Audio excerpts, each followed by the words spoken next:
इस कड़ाके की ठंड में जब आपके हाथ पांव जाम हो जाएं, आपके पैर बिल्कुल भी काम ना करें, एक स्टेप सीढ़ी पर भी आप चढ़ ना पाए, या कहें कि नॉर्मल कुर्सी पर बैठने और उठने में जब समस्या हो, तो ये सिचुएशन ही बड़ी पेनफुल होती है। और इसी को कहा जाता है अंग्रेजी की भाषा में अर्थराइटिस और आयुर्वेद की भाषा में संधिवात। यानी कि संधि जॉइंट्स जो होते हैं वहां पर वायु का प्रकोप हो जाता है, उसे संधिवात या अर्थराइटिस कहा जाता है। तो अक्सर ये बड़ी एज में जाकर के होता है, लेकिन आज के समय में कौन सी समस्या कब हो जाए इसकी कोई गारंटी नहीं है। तो आज हम बात करने वाले हैं इस अर्थराइटिस के ऊपर, और आज हम इस अर्थराइटिस में डाइट प्लान के ऊपर बात करेंगे कि किस तरह से इस सर्दियों के मौसम में जब वात बहुत ज्यादा कुपित हो जाए और अर्थराइटिस बहुत ही ज्यादा बढ़ जाए, तो ऐसी समस्या में आप किस तरह का अपना डाइट प्लान रखें ताकि आपको बहुत ही समस्या में रिलीफ मिले। क्योंकि किसी भी समस्या में एक मेडिसिन के बराबर रोल निभाता है डाइट प्लान, और डाइट प्लान को हम अगर ठीक से समझ गए तो ये हमारी आधी समस्या को तो यूं ही खत्म कर देता है। तो आइए बिना समय गवाए इस वीडियो को शुरू करते हैं। सादर प्रणाम, मैं विशाल, एक बार फिर से स्वागत करता हूं आपका अपने यूट्यूब चैनल सनातन मार्ग पर। सनातन मार्ग चैनल देता है आयुर्वेद और स्वास्थ्य संबंधित जानकारियां सही ग्रंथों से। यदि आप इसकी जानकारी प्राप्त करना चाहते हैं तो इस चैनल को अवश्य सब्सक्राइब कर दें। संधिवात या अर्थराइटिस वायु का रोग माना जाता है, और वायु बहुत ज्यादा बढ़ जाने से हमारी हड्डियों को कमजोर कर देती है, और जो हमारी हड्डियों के जॉइंट्स है वहां पर एक बहुत ही सॉफ्ट और नरम सा मटेरियल होता है जिसको कार्टिलेज कहा जाता है।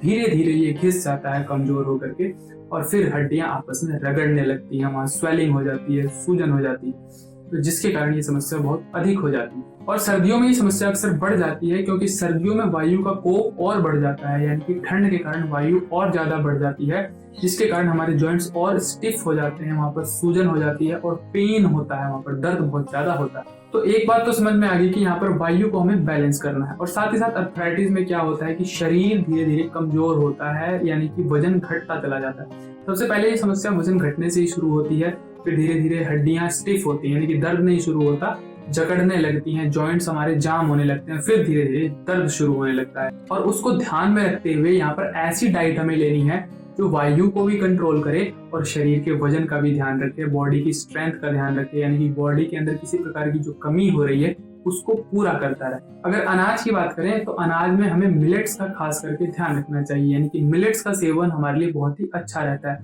क्योंकि ये शरीर को ताकत प्रदान करने वाला है। मिलेट्स में जो अलग अलग प्रकार के आते हैं, जैसे रागी है, ज्वार है, बाजरा है, इन सभी मिलेट्स को हम मिला करके इसका आटा तैयार कर सकते हैं, या अलग अलग भी इसका सेवन हम कर सकते हैं। फिर इसमें मल्टीग्रेन आटे का भी कभी कभार सेवन किया जा सकता है। खास करके जो मल्टीग्रेन आटा होता है उसमें बहुत सारे न्यूट्रिएंट्स होते हैं, यानी कि सभी अलग अलग चीजों का आटा होता है, जैसे चने का आटा हो गया, जौ का आटा हो गया, गेहूं का आटा हो गया, सभी प्रकार के मिलेट्स का आटा हो गया, सिंघाड़े का आटा हो गया। इस तरह के सभी आटे को मिला करके उसको तैयार किया जाता है। तो इस तरह का आटा हमें ताकत प्रदान करने वाला है, इसलिए कभी कभार इसका भी सेवन करना चाहिए। और बात करें यदि गेहूं की, तो इसका भी सेवन किया जा सकता है, क्योंकि वैसे तो ये शीतल प्रकृति का है, थोड़ा ठंडा है, लेकिन ये कफ की वृद्धि करता है, वायु की उतनी वृद्धि नहीं करता है। तो इसलिए इसका, यानी कि जो गेहूं पुराना हो गया है उसका सेवन आपके लिए बहुत ही अच्छा होगा नए गेहूं के मुकाबले। बात करें सिर्फ जौ की, तो जौ क्या करता है, हमारे शरीर के वजन को कंट्रोल करने का काम करता है।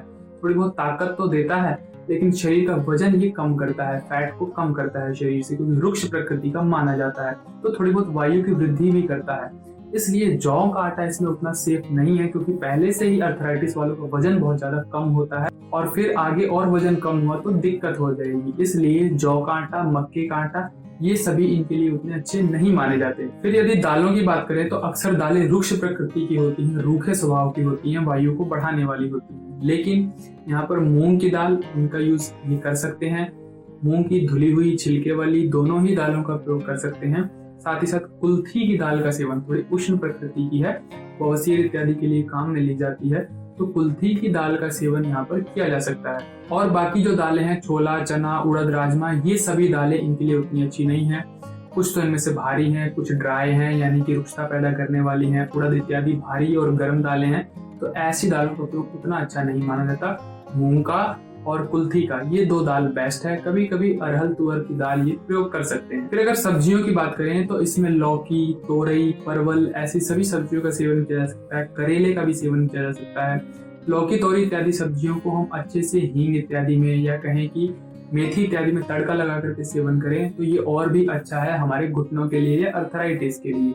फिर आप इसमें जमीन के नीचे उगने वाले जो कंद होते हैं, जैसे जिमी कंद हो गया, सूरन जिसको कहा जाता है, या कहें कि गाजर का इसमें सेवन कर सकते हैं। और इसमें आप शकरकंद या शलजम, इनका भी सेवन इसमें कर सकते हैं। इसमें टिंडा या पेठा जिसे कद्दू कहा जाता है, ऐसी सब्जी का भी सेवन किया जा सकता है। आपको बस सिर्फ आलू, मटर या कहीं गोभी, ऐसी सब्जियों से बच के रहना है, ये थोड़ी तकलीफ दे हो सकती है। फिर वही बात करें मसालों की, तो उसमें आप ठंडे मसालों की बजाय गर्म मसालों का प्रयोग करें। यानी कि जो भी गर्म मसाले होते हैं, जैसे काली मिर्च हो गई, हींग हो गई, सौंठ हो गई, अदरक हो गई, हल्दी हो गई, पीपली हो गई या कलौंजी इत्यादि जैसे जो मसाले होते हैं, ये सभी आपके लिए काफी अच्छे माने जाते हैं। जो ठंडे जैसे धनिया इत्यादि जैसे ठंडे मसाले हैं, वो उतने अच्छे नहीं माने जाते। यदि हम चावल की बात करें तो चावल थोड़े ठंडी प्रकृति का माना जाता है, इसलिए अर्थराइटिस में तकलीफ दे होता है। लेकिन कभी कभार चावल की आप मूंग के साथ खिचड़ी बनाकर, सब्जियों के साथ खिचड़ी बना करके कभी कभार जब अच्छी खासी धूप हो तो दिन के समय में सेवन कर सकते हैं। फिर इसमें वात का नाश करने वाले तिल का आप सेवन कर सकते हैं, यानी कि वायु के लिए सबसे बेस्ट माना जाता है, उष्ण प्रकृति का होता है। तो तिल के आप इसमें लड्डू बना करके सेवन कर सकते हैं। गुड़ के साथ आप तिल का लड्डू बना सकते हैं, या कुछ ऐसी चीजें जो आपके शरीर को स्ट्रेंथ भी देती हैं और वात को कंट्रोल भी करती हैं, इस तरह की चीजों का लड्डू बना सकते हैं। जैसे गोंद का लड्डू, पेड़ की जो गोंद होती है उसका लड्डू बना करके सेवन कर सकते हैं। यानी कि गोंद के साथ आप अलसी यानी कि फ्लैक्स सीड्स का प्रयोग कर सकते हैं। गोंद, अलसी, कमरकस, अश्वगंधा और तिल को मिला करके आप लड्डू तैयार कर सकते हैं।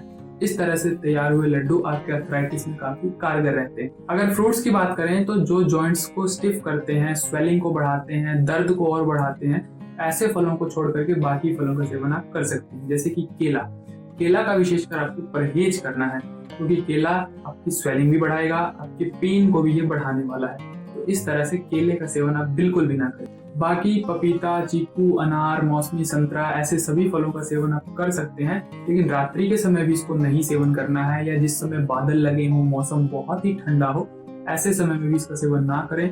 धूप इत्यादि हो, घुटने इतने जाम ना हो, तकलीफ इतनी ना बड़ी हुई हो, तो इसका सेवन दोपहर में कभी कभार कर सकते हैं। लेकिन एक फल है जिसका हम बराबर सेवन कर सकते हैं, चाहे वो खट्टा है फिर भी, जिसका नाम है आंवला। आंवले का विशेष करके सेवन करना चाहिए। आंवले को आप च्यवनप्राश की फॉर्म में खा सकते हैं, या डायरेक्ट आंवले का भी आप सेवन मुरब्बा इत्यादि के रूप में, अचार के रूप में कर सकते हैं। फिर वहीं मिल्क प्रोडक्ट की बात करें, यानी कि दूध और दूध से बने उत्पाद की, तो उसके अंदर विशेषकर दूध शीतल प्रकृति का होता है, तो इस कारण से बहुत ज्यादा दूध का सेवन आपको इसके अंदर नहीं करना चाहिए। यदि करना भी है तो सिर्फ गाय का या बकरी का दूध का सेवन आप हल्दी मिला करके करें कभी कभार, तो आपके लिए अच्छा रहता है।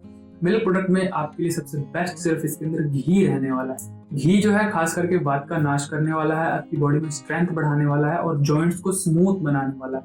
तो इस तरह से यहाँ पर गाय के घी का सेवन करें, वो भी भैंस का घी थोड़ा शीतल हो जाता है, इसलिए गाय का घी सबसे बेस्ट है। इसके अलावा दही, पनीर, मक्खन, क्रीम, किसी भी प्रकार के दूध के आइटम का सेवन आपके लिए उतना अच्छा बिल्कुल नहीं है। हाँ, छाछ का सेवन कभी कभार किया जा सकता है। छाछ जिसमें से पूरी तरह से मक्खन निकाल लिया गया हो दही को भिगो करके, उस छाछ का सेवन आप करें। कभी कभार दोपहर के अंदर इसका सेवन करें। उसमें सौंठ मिला सकते हैं या हींग का भी उसमें मिला करके सेवन कर सकते हैं। बात करें ड्राई फ्रूट्स की, तो ड्राई फ्रूट्स उतने अच्छे नहीं माने जाते इसके अंदर। खास करके अगर ड्राई फ्रूट्स का सेवन करना है तो लड्डू इत्यादि बनाते समय उसको घी के अंदर फ्राई करके, जैसे काजू, बादाम, इन सब चीजों को अच्छे से घी में फ्राई करके फिर आप उसमें लड्डू में तैयार कर सकते हैं। बल्कि सोक करके ड्राई फ्रूट्स आप ना ही खाएं तो अच्छा है, क्योंकि शीतल प्रकृति के हो जाते हैं। और कुछ ड्राई फ्रूट्स में सोक करके लिए जा सकते हैं, क्योंकि ठंडे होते हुए भी वायु की वृद्धि नहीं करते हैं। कुछ स्निग्ध प्रकृति के होते हैं, उसमें चिकनाई होती है, जो आपके जॉइंट्स के लिए भी काफी अच्छे होते हैं और बॉडी को ताकत देते हैं। जैसे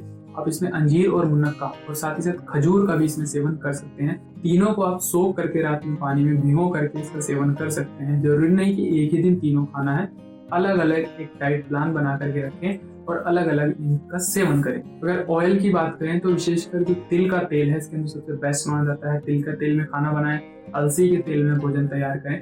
कभी तिल में कर लिया, कभी अलसी में, कभी सरसों में। इस तरह से इन तीनों तेल को बदल बदल के आप सेवन कर सकते हैं। कभी कभार घी में भी भोजन चलता है। खास करके खट्टी चीजों के इसमें विशेष परहेज रखना चाहिए, जैसे कि आम की जो खटाई होती है, कच्चा आम, कैरी होता है या चूरन होता है, आमचूर होता है, इस तरह की खटाई, इमली की खटाई, इन सभी को परहेज रखना चाहिए। अगर अर्थराइटिस वाले जिन्हें बहुत ज्यादा स्टिफनेस हो जाती है, वो इस तरह के डाइट प्लान को अगर यूज करते हैं तो इतने ही डाइट प्लान मात्र से उनकी आधी समस्या दूर हो जाती है। बाकी और भी इस पर मेडिसिन या और भी इस पर क्या काम किया जा सकता है, होम रेमेडीज क्या हो सकती हैं, उसके बारे में धीरे धीरे हम आगे बात करते चलेंगे। आज के लिए सिर्फ इतना ही। सादर प्रणाम।